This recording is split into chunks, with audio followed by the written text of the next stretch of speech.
Since police won't talk about this case, Wink News investigative reporter Celine McArthur asked experts in the law enforcement, and now firearms to weigh in. Siobhan and Everett Thomas say they can't understand how the killing of their son is not a crime. Now, according to the police report, Jaylon Bridley and his girlfriend got into a fight in her Sarasota apartment. She had a gun. They struggled and it went off. I talked to an Army Special Forces veteran who read the report and offers some insight that could ultimately keep you from becoming a statistic. Aaron Forum owns Shoot Center in Cape Coral. I was a Green Beret, and I was in Special Forces. I've trained people all over the world. I've trained literally thousands of people here. His current mission is to educate and empower people to use guns safely and wisely. I know that no matter how good I am or how trained I am, because I'm a human being, I will make mistakes. It's going to happen, and so you mitigate that risk by making yourself follow protocols. So it takes responsibility. That begins with your safety and the safety of the people around you. If you feel threatened enough to go and get a firearm because someone's in your home, in this case a boyfriend, probably should have called the police to get them coming, because the last thing we want to happen is to have to actually use the firearm.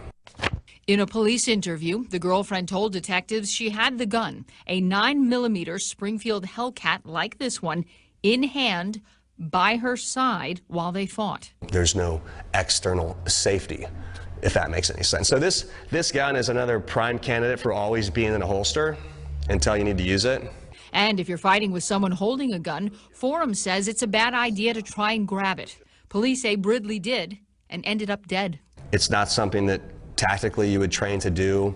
In general, that's like a absolute last resort, right? Where more often than not, the best choice in that scenario is probably compliance, immediate compliance. This Army veteran says too many people buy guns and don't train for real-life situations that can become violent and extremely stressful.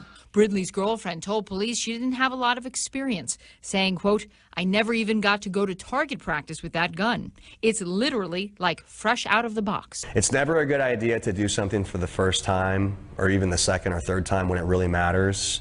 So especially if we're talking about defending ourselves, right? I mean, you know, it's a good idea to practice using the fire extinguisher if you can, right? We don't always get that opportunity, but in this case, you have all the opportunity in the world to practice using a firearm. And in this case, it really, really matters.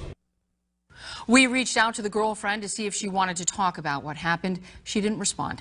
In the meantime, if you missed our last story, you can see it now on the Wink News app. And if there's something you'd like me to investigate, email us at investigations@winknews.com.